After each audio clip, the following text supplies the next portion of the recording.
Tersiar kabar, warga dari sejumlah desa yang terpaksa meninggalkan keluarga dan tanah kelahiran yang mereka cintai di Kabupaten Nunukan, Kalimantan Utara bukan hanya terasa mengejutkan. Hati nurani kita sesama warga Indonesia pun ikut terusik. Secara geografis, Kabupaten Nunukan memang berbatasan langsung dengan negara bagian Malaysia. Menilik sosiologis dan historis pun, mayoritas penduduk di dua negara yang berbeda ini berasal dari rumpun yang sama, yakni masyarakat Dayak yang telah ada sejak ratusan tahun yang lalu. Namun benarkah hijrah warga hanya sebatas untuk mencari nafkah yang lebih baik atau sekedar mengunjungi kerabat mereka? Lantas bagaimana dengan mereka yang melepas status mereka sebagai an? Apa yang sesungguhnya terjadi di salah satu beranda di negeri ini?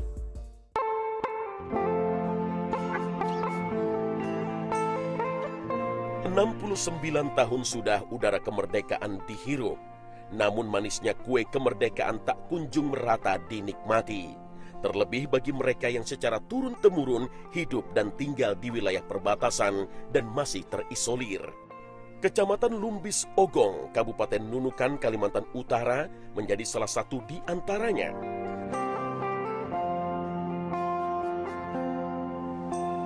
Sulitnya menjangkau kecamatan yang terdiri dari puluhan desa yang terpencar-pencar di sekitar perbatasan Indonesia-Malaysia ini memaksa kebanyakan mereka menggantungkan hidup pada alam. Setidaknya tak kurang dari 20 jam untuk bisa mengakses desa Taulumbis yang menjadi desa terakhir yang bisa dilalui oleh perahu longboat. Itu pun bisa lebih jika kondisi debit air sungai Sembakung yang menjadi urat nadi transportasi warga Lumbis Ogong sedang surut. Awalnya kecamatan Lumbis ini sebelum kemerdekaan itu jumlah kampungnya itu sekitar 89 desa. Nah, setelah pemekaran definitif tahun 1967 kecamatan Lumbis memisahkan diri dengan kecamatan Sembakung, dihitung hanya tinggal 77 desa. Jadi yang 12 desanya, 12 kampungnya itu sudah tidak ada. Nah, kebetulan letak desa-desa ini berada di wilayah-wilayah perbatasan. Wilayahnya ada, orang-orangnya ada yang masuk ke desa-desa lain di wilayah Indonesia, ada sebagian yang kebetulan menyelamatkan diri ke Malaysia. Mereka ini ke sebelah hanya untuk mencari pekerjaan dan mencari makan. Kos yang kita harus keluarkan, kalau kita dari Nunukan sampai ke Taulumbis itu, mungkin satu kali perjalanan itu kita membutuhkan biaya 10 juta sampai 15 juta. Karena harga minyak kami di sini sudah naik sekarang ini, sudah mencapai 17.000 1 liter. Nah, ini yang membuat semua harga barang, semua kebutuhan dasar masyarakat itu menjadi naik. Perjalanannya itu Pak, medannya lebih gawat dan berbahaya. Dan semua orang yang setiap menaksi di situ, banyak juga yang korban. Mahal ke sana itu karena itu risiko. BBM ini kan masih meningkat terus, jadi pendapatan di sana tidak ada dan untuk peluang perkebunan pun tidak ada dan bisnis apa untuk menjual ke sini jauh juga. Mau kita berkebun ke Panas dan Taulumbis, kita mau jual ke Mensalong, sapat busuk.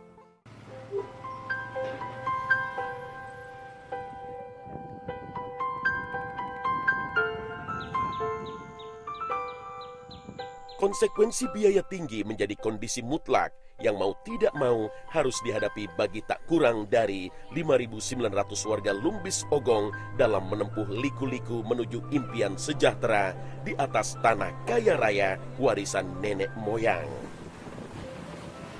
Dan sialnya lagi, tak semua warga beruntung mengantungi cukup modal pengetahuan, apalagi uang untuk mengubah nasib mereka yang masih jauh terbelakang.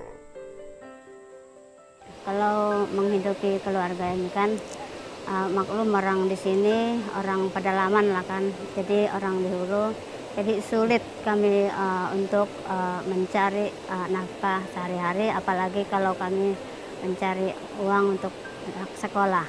Itu saja kehidupan kami di sini, jalan di hutan, berburu, dapat babi, payau, kami bikin kasih garam, ada orang Malaysia beli, maupun siapa orang ada tamu-tamu, ada anunya misalnya kawinan, jadi mereka beli sama kami itu. Kalau dia sampai 1 tong itu 300 diorang beli. Mau kita pergi ke Mensalong cari keraja, tidak ada juga keraja di situ. Itulah kekurangan di sini, misalnya lampu tidak ada, misalnya perkabun pun tidak ada di sini. Kalau ini ada lampu maupun tower kah itu, senang kita berhubungan sama masyarakat di sana. Sudah lama Pak, sejak zaman kemerdekaan, zaman Belanda memang di tempat kita ini tidak pernah dibangun listrik.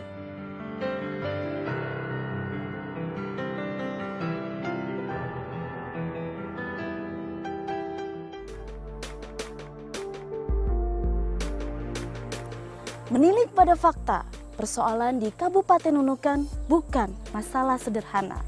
Bagaimana bisa perhatian negara begitu timpang terhadap persoalan masyarakat perbatasan yang menjadi benteng paling depan dalam menjaga eksistensi serta kehormatan bangsa.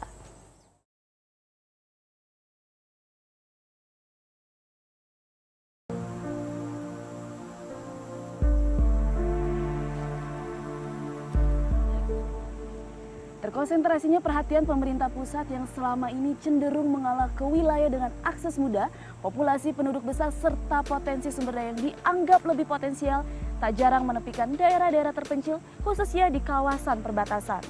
Setidaknya inilah fakta yang terjadi dalam rentang puluhan tahun sejak Republik ini berdiri.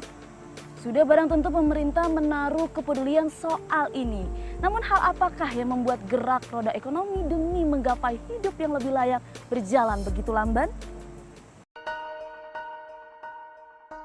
Jangankan tower telekomunikasi, tiang penyangga aliran listrik pun tak satu pun yang tampak di kawasan perbukitan yang berada 1.300 meter di atas permukaan laut ini. Ironisnya, kondisi bertolak belakang, yakni terjaminnya kebutuhan dasar serta akses memadai justru dirasakan saudara-saudara serumpun mereka yang berwarga negara Malaysia dan tinggal berdekatan di garis perbatasan. Kondisi terbelakang yang demikian memprihatinkan di salah satu ruas beranda negeri Ibu Pertiwi ini pun akhirnya sedikit banyak menggugah sebagian masyarakat untuk beranggapan bahwa tanah di negeri jiran jauh lebih menjanjikan untuk menggapai masa depan ketimbang di negerinya sendiri. Banyak anak-anak kami yang sudah sekolah di SMP dan SMA tidak mendapat pekerjaan dan mereka keluar negeri. Dan sampai sekarang juga mereka tidak bisa kembali dan menjadi warga di negara tetangga kita, Malaysia. Kalau kita melihat kondisi kesejahteraan masyarakat yang ada di Malaysia, mereka ini sudah mempunyai kebutuhan-kebutuhan yang mendasar. Seperti contoh listrik, kemudian fasilitas kesehatan, pendidikan, komunikasi dan sebagainya, kemudian jalan. Mereka di sana, kalau kita sampai ke sana melihat kondisi jalan ini sangat baik. Sementara di wilayah Kecamatan Lumbis Ogong ini sampai saat ini untuk kita jalan tanah saja kita belum punya. Sementara di Malaysia ini mereka sudah pakai hot mix semuanya. Kemudian pelayanan-pelayanan kesehatan mereka tidak merasa sulit. Bahkan tidak segan-segan pemerintah Malaysia itu menurunkan helikopter apabila ada masyarakatnya yang memang sakitnya sangat parah untuk dibawa ke rumah sakit besar di wilayah Malaysia. Pemerintah naik pergi lihat di sini kan ada rumah. Perhal satu rumah itu ada 3, ada 4 keluarga. Siapa yang mampu itu saja bisa membuat rumah. Tapi yang keluarga lain masuk di situ. Orang banyak isinya tiada. Pemerintah jangan melihat luar, harus di dapur dilihat karena dapur itu banyak kekurangan. Kalau tidak pemerintah mengingat masyarakat di perbatasan, tidak usahlah dibantu kalau dia ingat. Baik kami pergi Malaysia. Ya itu kan bahasa luapan daripada kekecewaan. Makanya Kalau mereka mengeluh itu wajar saja karena memang akses ke sana masih sangat terbatas. Kalau memang masalah ini masalah pembangunan yang belum maksimal di sana, kita akui bahwa memang pemerintah daerah belum maksimal sampai ke sana karena Nunukan ini saking luasnya, ya sehingga pemerataan kita ya sudah sampai seperti itulah. Miskinnya perhatian pemerintah terhadap warga sudah barang tentu akan menuai masalah lebih pelik, terlebih di kawasan perbatasan yang rentan sengketa. Belum lagi faktor kebocoran sumber daya alam, hingga terkikisnya nilai-nilai kebangsaan yang rawan timbul akibat pengaruh negara tetangga. Beban pemerintah, khususnya Pemda Kabupaten Nunukan, Kalimantan Utara, yang wilayahnya berbatasan langsung dengan negara bagian Sabah, Malaysia, kian bertambah. Effort ekstra mutlak dilakukan agar pemerataan kesejahteraan tak hanya menjadi retorika belaka. Saya sering menyebutnya dengan 4 zaman, zaman Jepang, zaman Belanda, zaman Orde Lama, Orde Baru, sampai reformasi sekarang ini, di wilayah perbatasan ini jalan tanah pun belum ada. Kami merasa perhatian itu ada, tetapi sangat minim. Seperti kita ambil contoh tenaga medis, dokter, kemudian infrastruktur yang lain. Kami di perbatasan ini, apakah karena memang kos harganya terlalu tinggi, sehingga program-program pembangunan pemerintah tidak sampai di sini sepenuhnya, atau memang pemerintah mengucilkan wilayah perbatasan ini dengan kondisi apa adanya. Jadi begini, kalau sentra-sentra pelayanan yang sifatnya mendasar kita sudah mulai, termasuk sekolah-sekolah, kesehatan itu ya. Tapi kalau mungkin infrastruktur itu kita akui memang betul masih perlu kita genjot lagi, lebih banyak lagi ke depan. Bagi kita di perbatasan ini menjadi tantangan tersendiri untuk kita mensejajarkan diri dengan negara tetangga. Jadi baik dari segi kesejahteraannya maupun dari segi pemenuhan kebutuhan yang lain. Kenapa demikian? Karena kalau selama kebutuhan mereka masih dari negara tetangga, kita tidak berani jamin nanti suatu saat ke depan mereka berpikir aneh-aneh atau membanding-bandingkan antara Nunukan ini dengan Malaysia misalnya.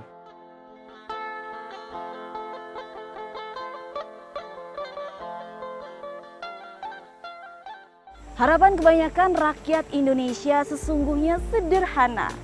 Bisa bekerja layak untuk melestarikan keturunan, serta bebas dari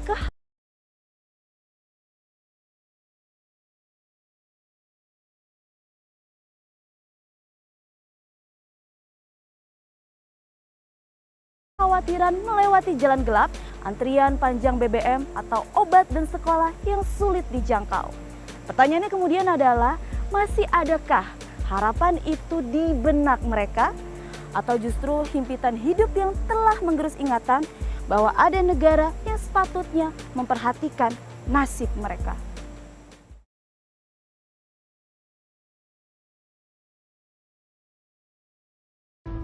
Kepemimpinan nasional yang baru dibawa Presiden Joko Widodo sedikit banyak membuka celah harapan baru. Adanya perubahan paradigma dari pendekatan keamanan yang bergeser pada pendekatan kesejahteraan digadang-gadang mampu menjadi solusi cepat. Formula apa yang dirasa paling ideal untuk memenuhi harapan masyarakat di Nunukan yang resmi menjadi kabupaten sejak tahun 1999 silam ini? Saat sentuhan program pembangunan di daerah perbatasan mulai dari infrastruktur, pemberdayaan potensi daerah, pendidikan, serta pelayanan sosial yang minim, sudah barang tentu menjadi ganjalan besar dalam menggerakkan roda ekonomi. Dan akan semakin melemahkan daya saing wilayah masyarakat perbatasan, khususnya Lumbis Ogong dibanding saudara-saudara mereka di belahan bumi Nusantara yang lain. Janji kepedulian yang telah puluhan tahun mereka dengar sudah selayaknya terwujud demi menciptakan generasi penerus yang tangguh, baik soal fisik, mental maupun intelektual dalam menjaga keutuhan negara kesatuan Republik Indonesia. Jadi harapan kami dengan pemerintah sebenarnya Pak harus diperhatikan, disamakan. Jangan hanya di kota aja diperhatikan, tapi kami yang di pelosok sini Pak tidak diperhatikan, kurang perhatian Pak, bukan tidak diperhatikan. Nah beginilah kondisi kami Pak, sekolah di sini. Apa adanya, Itulah kami lakukan, Pak. Nah, sebenarnya anak-anak di sini, Pak, semangat untuk bersekolah. Mudah-mudahan Bapak Jokowi nanti tidak melupakan sekolah-sekolah yang di pelosok seperti kami di sini nih. Memang masyarakat saya di perbatasan ini berharap banyak dengan pemerintahan yang baru, karena pemerintahan baru ini ada komitmen bahwa kabinet yang disebut ini kabinet kerja. Kami mengharapkan pekerjaannya ini sampai di wilayah perbatasan, termasuk daerah-daerah lain yang ada di wilayah Indonesia ini. Dan kami memang berharap semua infrastruktur atau hal-hal yang mendasar bisa dapat diperhatikan dan bisa terrealisasi dalam waktu yang tidak terlalu lama, sehingga nanti masyarakat di perbatasan ini tidak lagi merasa cemas dan tidak cemburu dengan kondisi yang ada di wilayah Malaysia. Memang mungkin kita sudah harus mensejajarkan antara aspek prosperity dengan security. Kenapa? Khusus kita di perbatasan ini, bagaimana mau kita aman kalau kesejahteraannya sendiri tidak terjamin. Jadi kita harapannya adalah berbanding lurus antara security dan prosperity, sehingga masyarakat kita ada di perbatasan ini tidak merasa bahwa negara tetangga jauh lebih baik daripada negara kita. Jadi kalau kebijakan dari Pak Presiden kita bahwa akan dibangun dari luar, itu tepat sekali, karena sesungguhnya Nunukan inilah dari luar, inilah beranda depannya negara Republik Indonesia yang kami pemerintah daerah sangat mendukung. Gaung harapan masyarakat perbatasan tak pernah surut menembus laut, bukit, dan belantara hutan sebagai bukti kecintaan pada NKRI. Begitupun cita-cita luhur Pancasila dalam menciptakan Indonesia yang berkeadilan, di mana setiap jiwa tak hanya diharuskan memenuhi aturan negara, namun juga mempunyai kesempatan yang sama dalam menggapai kehidupan yang layak. Kalau menghidupi keluarga ini kan maklum orang di sini orang pedalaman lah kan, jadi orang di hulu, jadi sulit kami untuk mencari nafkah sehari-hari, apalagi kalau kami mencari uang untuk anak sekolah. Kami kepingin menjadi anak kami yang setinggi-tinggi sekolah, tapi orang tua kami tidak sanggup. Harapan kami, Pak, apabila akses ini, Pak, bisa dilaksanakan oleh pemerintah, tentu pertama anak-anak kami bisa disekolahkan ataupun mereka bisa bekerja, dan juga mereka juga nanti akhirnya tidak kalah dengan anak-anak atau generasi di kota. Mau kita pergi ke Mensalong cari kerja, tidak ada juga kerja di situ. Sebab pemerintah tahu kan bikin perkebunan di sini, jadi supaya masyarakat kami di perbatasan ini ada kerja lah di sini sudah. Apabila ada perkebunan, masyarakat di sini senang dia kerja, senang cari uang. Bertani, berkebun untuk perutnya sendiri. Jadi kami orang tua-tua dulu tidak tahu di mana ke usaha. Lihat aku punya atap rumah seperti kandang sapi saja. Jadi saya minta itu saja saya ingin cakap. Kemandirian masyarakat mutlak dibangun. Sekecil apapun potensi layak untuk digali. Namun rakyat tidak bisa bertindak sendirian. Dan adalah tanggung jawab negara untuk mengurusi nasib setiap warganya tanpa memandang siapa dan di mana mereka berada.